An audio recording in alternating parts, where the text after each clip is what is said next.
incredibly poor judgment. But that even wasn't the whole truth. It turns out that 5 days after visiting his island, you and Epstein signed a business deal together. As co-investors in a digital advertising company, Adfin, an email showed you stayed in touch with Epstein about this deal as late as 2018. Secretary Lutnick, why did you lie to the New York Post about your relationship with Jeffrey Epstein?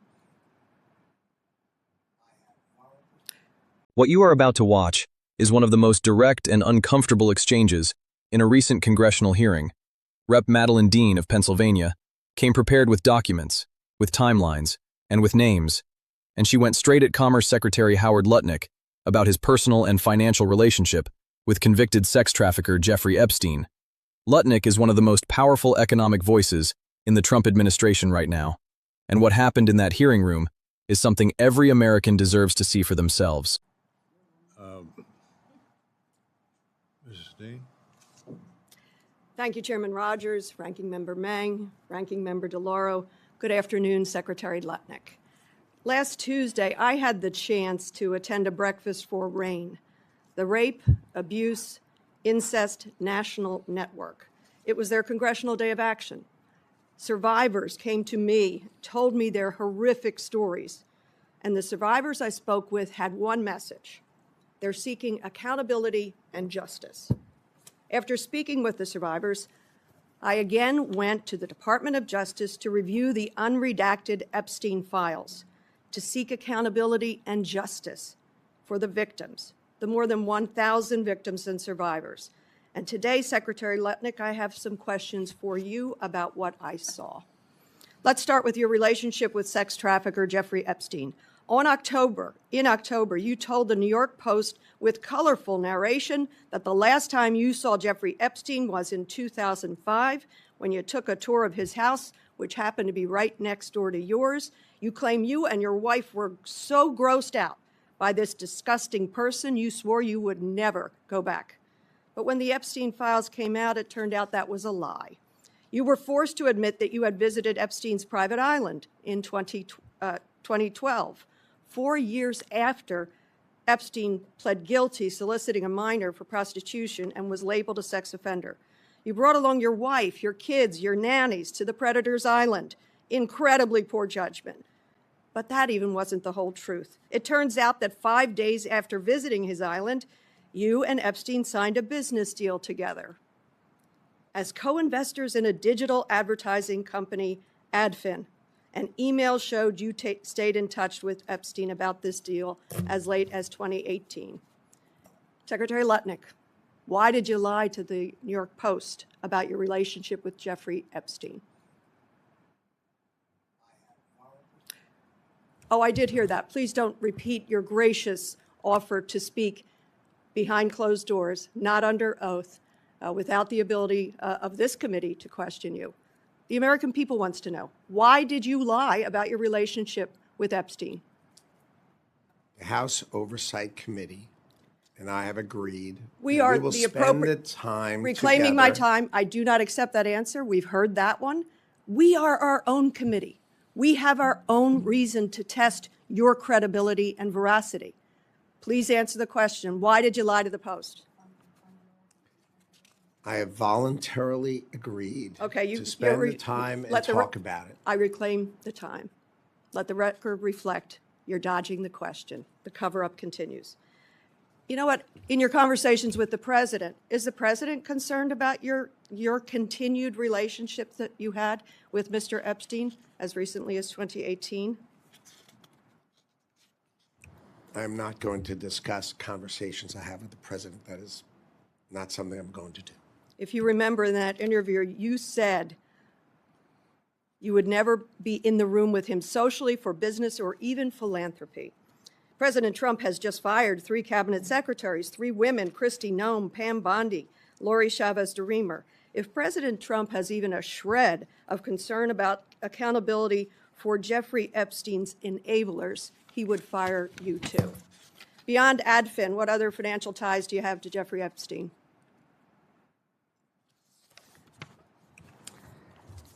As I said, I'm going to answer all these Beyond questions. Adfin, What other financial ties? You're the Commerce Secretary. We have a right to ask this question and get it answered. Again, I'm not going to spend the budget day discussing something I've set aside time to spend on this topic I'm going to with your switch House topics. colleagues. Let me switch topics. A different and equally disturbing issue, how your family is profiting from your work as Commerce Secretary. Let's start with tariffs. You and the president illegally imposed the highest tariffs on the American people since the Great Depression. And your sons figured out how to profit from the high tariffs by buying up refund rights, pennies on the dollar, just as you were out there cheerleading the tariffs. As a result, federal taxpayers like my constituents may now owe your family tens of or hundreds of millions of dollars. I wonder if President Trump is concerned about you and your family profiteering off the illegal tariffs. You know that that is false. Here's reporting. I'd like to put it in the record. Howard Lutnick's old firm did not, in fact, profit from Supreme Court tariff ruling. It is just It's your not sons. true. It's your sons. The No, reporting his is old it's your, firm and my sons. It is Mr. not Mr. Chairman, true. reclaiming and you my know time. it's not true. I have it's asked not true. Mr. Chairman, reclaiming about 20 seconds. I hope you recognize how fundamentally wrong and corrupt this is. I hope you take accountability and have the decency to resign before you are fired. It's not true. I yield. Time of the gentlelady has expired. So let us slow this down and look at exactly what happened in that room, because a lot was packed into a very short window of time. Madeleine Dean opened not with an attack, but with survivors. She grounded her entire line of questioning in the human cost of the Epstein network, the more than 1,000 victims, the women who came to Capitol Hill on their Congressional Day of Action to share their stories. This was a deliberate choice. By starting with survivors, Dean made it impossible for Lutnick, or anyone watching, to immediately dismiss what followed as partisan politics. She established moral weight before she ever said Lutnick's name. That is careful, experienced communication. Then she laid out a timeline, and this is where the strategy gets sharp. She walked through the public contradiction between what Lutnick told the New York Post and what the Epstein files actually showed. He claimed the last time he saw Epstein was 2005. The files showed a 2012 visit to Epstein's private island, 4 years after Epstein had already pleaded guilty and been labeled a sex offender. Dean did not just say Lutnick was wrong, she said he lied. That word choice is intentional.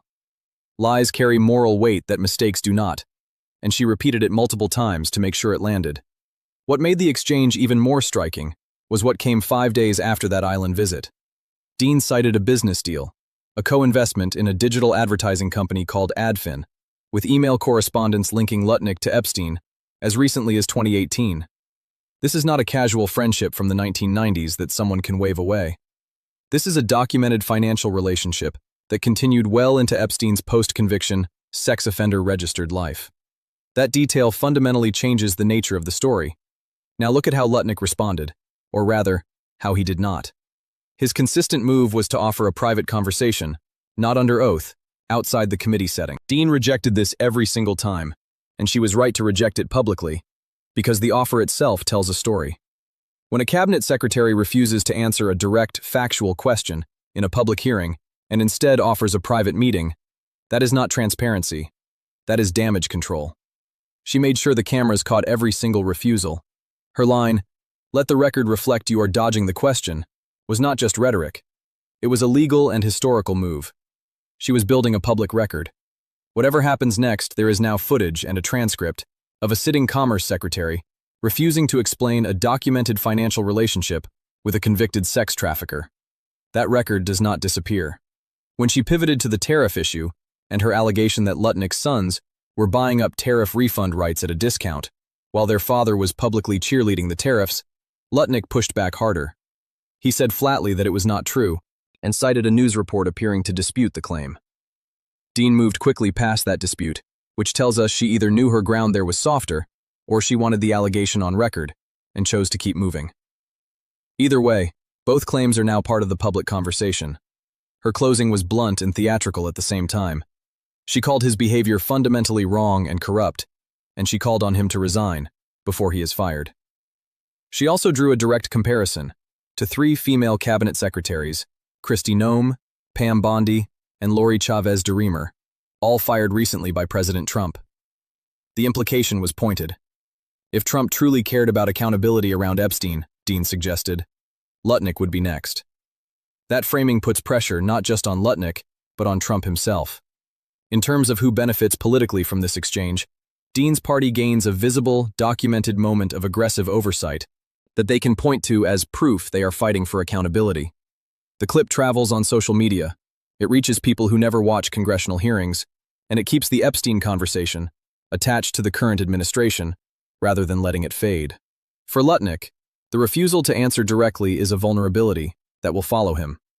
Every future story about him will reference this moment. The broader media framing here is also worth noting. This hearing was technically about the commerce budget. Dean used it to make it about something entirely different: personal credibility, financial conflicts, and a convicted predator's network. That is a calculated use of a public platform, and it reflects how congressional hearings have become as much about the clip as the legislation. So here is the question for you watching today.